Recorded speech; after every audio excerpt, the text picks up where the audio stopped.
Now, a section of tea farmers in Udhaya, Nyeri County, have made good on their boycott threats, blaming the Kenya Tea Development Agency for low bonuses and exploitation.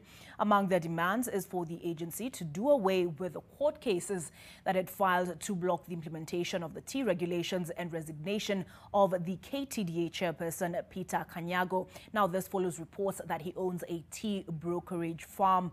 Melita Oletenges now joins us with an update. Melita, what does a boycott mean?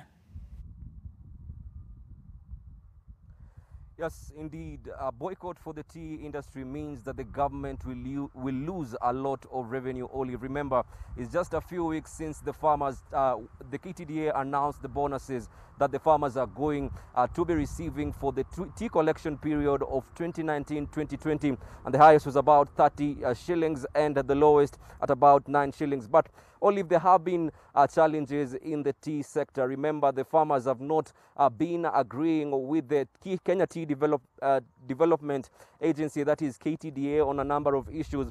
First of all, the farmers say they need the KTDA to withdraw some of the cases that they have lodged against the tea regulations sector, and they are saying that they also need the chairperson of the Kenya Tea Development Agency, Peter Kanyago, to resign over what some reports that have emerged that he owns a brokerage firm. But that aside, just to look at how this particular boycott that some of the farmers have made good is going to affect this industry, I'm now going to be speaking to the regional manager, Region 2, that is Anthony Naftali. Thank you so much, sir, for joining us on NTV. Perhaps, how does this boycott threaten the tea industry?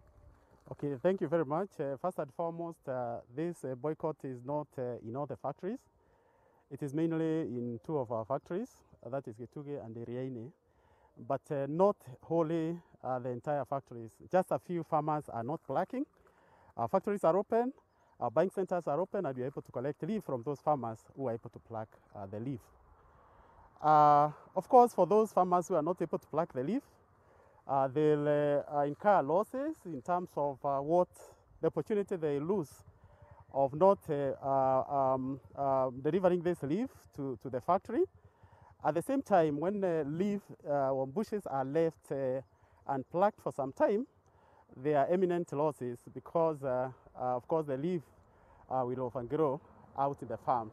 Thank you.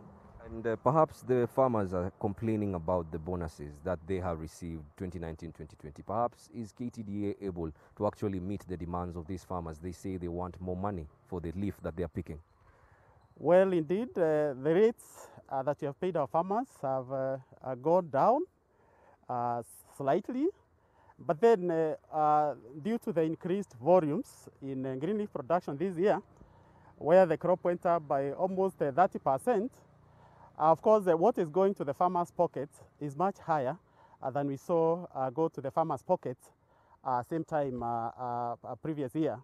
So our farmers are better off this year, considering that they are getting more in their pockets, so to speak, this year compared to the previous year. Thank you. And KTDA has found itself in bad books lately. Perhaps, how are you able to turn around and assure farmers? What is your assurance to farmers? Well, majority of our farmers are plucking leaf. They are delivering leaf. But of course, there are those who may have been influenced by other forces, and they are not plucking. And let me say that our factories are operating.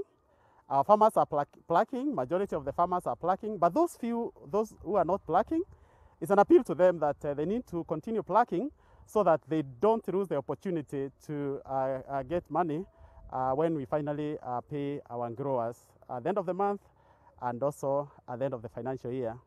Thank you.